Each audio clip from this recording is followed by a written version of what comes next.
वो पिशाचनी औरत है ममता बनर्जी। वो पिशाचनी औरत है ब्रदर, उसको सत्ता चाहिए, उसको हिंदू मुसलमान से कोई मतलब नहीं है कि बहुत हो गया सबका साथ सबका विकास। अब जो साथ देगा उसी का विकास होना चाहिए। और जो गंदगी है हिंदुस्तान में, जो गद्दार हैं उनको ये हिंदुस्तान से आउट करना चाहिए। साथ देगा उसी का विकास होगा ब्रदर। उन्होंने बहुत अच्छा बोला है, जो साथ दे उसका विकास। नहीं तो तुम राशन लेने जा रहे हो मोदी के नाम पे, फिर बोल रहे हो मोदी तुम्हारी कब्र खुदेगी। तो ये गद्दार नहीं है क्या? नमक हरामी है ना। और इस्लाम में तो वैसी है यार, वैसी भी काफिर का नहीं खाया जाता है ब्रदर। तुम्हारे माला जपने से कुछ नहीं होगा कि माला जप रहे, दान पुण्य कर रहे, झंडा फहरा रहे, उससे नहीं होने वाला कुछ। जो राष्ट्रद्रोही हैं, जो देशद्रोही हैं, उनमें लठ बजना जरूरी है भाई। अब ये नया समाज का उदय होगा, पूरा हिंदुस्तान भगवा में होने वाला है। बुलडोजर वहां भी चलेगा? बिल्कुल चलेगा भाई, नॉट अवैध कब्जा कर रखा है, क्यों नहीं चलेगा? बिल्कुल चलना चाहिए। हाँ की बात कर रहा हूँ यार, मैं तो देशद्रोहियों की बात कर रहा हूँ ब्रदर। मैंने मुसलमान तो नाम नहीं लिया है। हाँ, जो साथ देगा, जो सही का साथ देगा। मानते हैं मुसलमान साथ देते हैं बीजेपी का? अरे देते होंगे यार, जो सोच के होंगे, जिनको मालूम है हमारे पूर्वज सनातनी रहे हैं, अब्दुल कलाम जैसे, और जो भी रहे हैं, राष्ट्रवादी लोग रहे हैं, ऐसे प्रवृत्ति के लोग हैं, तो वो साथ देते हैं। ऐसे देख रहे हैं, एक तरफ बंगाल में जिस तरह से अब योगी के टक्कर के मुख्यमंत्री को उतारा गया है, क्या कहना चाहेंगे? इसमें हमारे जो शुभेंदु अधिकारी जी हैं वो भी भाजपा के ही हैं, और इसमें टक्कर की कोई बात ही नहीं है। ये हमारी योगी जी की क्वालिटी अलग है। ये अधर्म पे धर्म की जीत है जो पश्चिम बंगाल में हुआ है। कोई भी जो हिंदुस्तान के जितने भी निवासी हैं, जितने भी बौद्धिक जीव हैं, किसी का मतलब कोई सोच नहीं सकता था कि पश्चिम बंगाल में इस प्रकार से हो सकता है।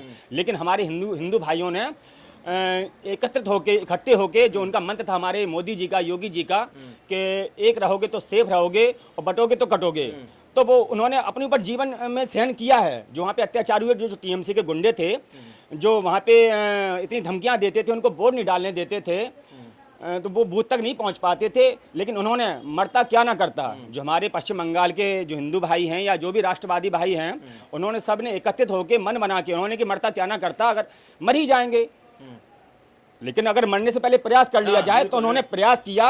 और इसका सहयोग उनको हमारे मोदी जी ने, अमित शाह ने, और हमारी जो इंडियन आर्मी है, उन्होंने बहुत सहयोग किया। तो ये सही है। इतने सालों से अत्याचार जो हिंदू झेल रहे हैं, वो कोई सा भी जमाना रहा हो, चाहे मुगलों का जमाना रहा हो, चाहे कांग्रेस का जमाना रहा हो, और चाहे वो जमाना रहा हो जहाँ पे भाजपा की सरकार नहीं है, बहुत अत्याचार हिंदुओं ने सहन किए हैं। तो उनका शुभेंदु अधिकारी का सोचना सही है कि बहुत हो गया सबका साथ सबका विकास। अब जो साथ देगा उसी का विकास होना चाहिए। और जो गंदगी है हिंदुस्तान में, जो गद्दार हैं, उनको ये हिंदुस्तान से आउट करना चाहिए। कौन गद्दार है? अरे गद्दार आपको नहीं मालूम है? कौन गद्दार है? जो पाकिस्तान, किसको गद्दार कह रहे हैं? मैं बोल रहा हूँ, जो पाकिस्तान जिंदाबाद के नारे लगाते हैं, जो बोलते हैं भात माते टुकड़े होंगे इंशाअल्लाह इंशाअल्लाह, तुम कितने अफजल मारोगे, हर घर से अफजल निकलेगा, ये सब मेरी नजर में गद्दारी हैं, देशद्रोही हैं। और इनके लिए सख्त कानून होना चाहिए। पाकिस्तान में अगर कोई बोलता है,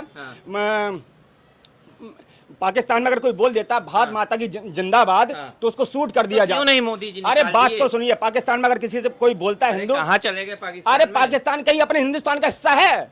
वो उस महात्मा गांधी, जो महात्मा लगाता अपने आगे, उसने उनको दान कर दिया। आप वहाँ चले गए, आप यहाँ? अरे क्यों नहीं जाएंगे? हमारा हिंदुस्तान मेरे बाप का, मेरे पूरे हिंदुस्तान में घूमूंगा। अगर एक बात उठेगी तो वो हर बात पॉइंट पे पहुंचेगी ब्रदर, हर बात उठाई जाएगी। मोदी जी क्यों नहीं निकाल दिए? क्या नहीं निकाल दिए? किसको नहीं निकाल दिए? अरे मोदी जी तो, अरे मन में किसके क्या है क्या नहीं है, वो तो नहीं जान सकते ना। लेकिन वो उस पद पे बैठे हैं, तो वो हिंदुस्तान की गरिमा को बनाए रखे हुए काम कर रहे हैं, और संविधान के और संवैधानिक तरीकों से चल रहे हैं। और प्रधानमंत्री वो 3 बार ऐसी संविधान के अनुसार बने हैं। हाँ, तो वो संविधान के अनुसार चलेंगे, क्योंकि ऊंचे पद पे बैठे हैं और संविधान का बहुत सम्मान करते हैं हमारे मोदी जी। अगर वो तानाशाही दिखानी होती, तो वो इंदिरा गांधी की तरह दिखा सकते थे। जितने विपक्ष के नेता हैं जो उनको उल्टा सीधा बोलते हैं, देश को गाली बकते हैं, तो वो उन सबको अंदर कर देते। लेकिन नहीं, लोकतांत्रिक तरीके से उनके खिलाफ सबूत इकट्ठा करके उनको तब सजा दी जाएगी। उस पे बात करेंगे। अधिकारी जी जो मुख्यमंत्री बनने जा रहे हैं, उन्होंने बहुत अच्छा बोला, जो साथ देगा उसी का विकास होगा ब्रदर। उन्होंने बहुत अच्छा बोला है, जो साथ दे उसका विकास। नहीं तो तुम राशन लेने जा रहे हो मोदी के नाम पे, फिर बोल रहे हो मोदी तुम्हारी कब्र खुदेगी। तो ये गद्दार नहीं है क्या? नमक हरामी है ना। और इस्लाम में तो वैसी है यार, वैसी भी काफिर का नहीं खाया जाता है ब्रदर, है ना। फिर तब हराम नहीं होता है ना। नोट पॉकेट में रखते हो तुम, उसमें अशोक चक्र है, तब हराम नहीं होता है क्या? मुसलमान तो कह रहे हैं कि वोट हमने भी दिया है बीजेपी को, 206 सीट। मैं मुसलमान की बात ही नहीं कर रहा हूँ ब्रदर, मैं तो गद्दारों की बात कर रहा हूँ यार। मैं तो देशद्रोहियों की बात कर रहा हूँ ब्रदर। मैंने मुसलमान तो नाम नहीं लिया है। हाँ, जो साथ देगा, जो सही का साथ देगा। मानते हैं मुसलमान साथ देते हैं बीजेपी का? अरे देते होंगे यार, जो सोच के होंगे, जिनको मालूम है हमारे पूर्वज सनातनी रहे हैं, अब्दुल कलाम जैसे और जो भी रहे हैं, राष्ट्रवादी लोग रहे हैं, ऐसे प्रवृत्ति के लोग हैं, तो वो साथ देते हैं। तो क्या शुभेंदु अधिकारी ऐसे मुसलमानों का भला करेंगे? उनको भी साथ अरे करेंगे? बांग्लादेशी घुसपैठियों का और रोहिंग्यों का क्या भला करना भाई? उनका क्या भला करना है? अच्छा। अपराधियों का भला क्या करना है? अच्छा। वो पहले मारेंगे, फिर जेल में जाएंगे, और फिर निकल के फिर मारेंगे।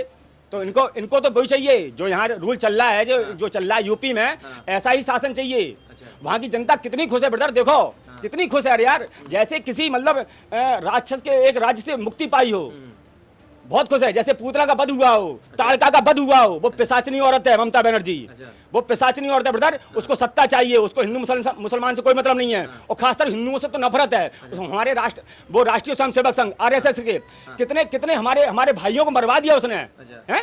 और उनके खुलेआम धमकी देते हैं, TMC के गुंडे धमकी देते थे। पूर्व मुख्यमंत्री के लिए ऐसे सब अरे बोल पूर्व रहे हैं। मुख्यमंत्री काय के पूर्व मंत्री? अरे होंगी, वो पद से हमें मतलब नहीं है, हम देश के वासी हैं, मुझे अभिव्यक्ति की आजादी है बोलने किसी को की। कुछ भी बोल दीजिएगा। कुछ भी क्या बोल दे रहे, आपको नहीं मालूम, आप तो रिपोर्टर हैं, हमसे भी ज्यादा है। आपकी हिम्मत पड़ती है कि आप पश्चिम बंगाल जाकर रिपोर्टिंग कर पाते? बिल्कुल करके आए नहीं हैं। कर पाओगे। अरे अभी करके अरे अभी आए कर हैं, वीडियो है पाओगे। मेरे अरे पास। तो वो आर्मी बाय लग गए होंगे, पिछली बार नहीं गए होगे आप, पिछली पिछली बार नहीं गए होगे, क्योंकि मालूम है अरे यार हमारे जब अमित शाह जो हमारे गृह मंत्री रहे हैं, जब उनको वहां पे उनका हेलीकॉप्टर नहीं उतरने दे रहे हैं पश्चिम बंगाल में, समझो कितनी बड़ी वो गुंडाराज। अब वो समय बीत गया, अब सब अच्छा होगा ना, ये बताइए। बिल्कुल अच्छा होगा। ये देश से गद्दार हटेंगे। देखो एक तरफ तुम्हारे माला जपने से कुछ नहीं होगा, कि माला जप रहे, दान पुण्य कर रहे, झंडा फहरा रहे, उससे नहीं होने वाला कुछ। जो राष्ट्रद्रोही हैं, जो देशद्रोही हैं, उनमें लठ बजना जरूरी है भाई। बहुत हो गया, बहुत सालों से जेल लिया। इसलिए पुराने वो आप कब्र मत खुदवाओ, नहीं तो मैं गांधी पे पहुंच जाऊंगा, वो बुड्ढे पे, चरखे वाले पे। हाँ, उस पे मत पहुंचाइए मुझे, बताइए। रखिए। आखिरी सवाल, शुभेंदु अधिकारी के मुख्यमंत्री बनने के बाद जैसे वहाँ हिंदू जय श्री राम के नारे नहीं लगा सकते थे, पूजा में, सरस्वती पूजा में ऐसी चीजें नहीं हो पाती थी, ऐसा वहाँ लोगों को कहना है, तो अब सब कुछ कुशल मंगल रहेगा? अरे कैसे घुमा फिरा के बात करते लोगों का कहना है यार, आए दिन रिपोर्टें आती रहती हैं यार। वो ईद के समय पे वहाँ पे वो मंदिरों में उत्तरपाया डाल दी जाती थी, हैं? और जय श्री राम बोलने पे ममता बनर्जी कितनी खुन्नस में आती थी, लठ पड़वाती थी, जेल में बंद कर देती थी। जो जिसको श्री राम से दिक्कत है ना, वो उसको हिंदुस्तान छोड़ना पड़ जाएगा। अब खुलकर लोग नारे लगाएंगे। अरे क्यों नहीं लगाएंगे ब्रदर, बिल्कुल लगाएंगे। अब तो नाचेंगे भाई, जिसके टांगे नहीं है वो भी नाचेगा ब्रदर। वो जमाना चेंज हो चुका है, उनके जो कर्मों की फल था ना, जो मिल चुका है, भुगत चुके हैं पश्चिम बंगाल वाले। अब ये नया साम्राज्य का उदय होगा, पूरा हिंदुस्तान भगवा होने वाला है। बुलडोजर वहां भी चलेगा? बिल्कुल चलेगा भाई, नॉट अवैध कब्जा कर रखा है, क्यों नहीं चलेगा? बिल्कुल चलना चाहिए। हाँ, तो मस्जिद भी भाई बहन, बाबरी भी। अरे वो भी टूटेगी, वो तो हमने सरकार बनने से पहले ही बोल दिया था ब्रदर। बाबरी मस्जिद बंद। अरे बाबरी की अम्मी का इलाका है, कौन तोड़? अरे हमारे ऐसे सनातनी वहाँ पे भी हैं, जिसने जिताया भाजपा को भी तोड़ेंगे, बनने नहीं देंगे। तोड़ने की बात तो छोड़ो, बन नहीं रहा है, टूट जाए। ईंटें लोग ले जा वो ले जा रहे हैं, उसका नाम नहीं रखा जाएगा बाबरी, उसका नाम बाबरी नहीं रखा जाएगा। हाँ, चलिए, बहुत बहुत धन्यवाद, आपने समय दिया।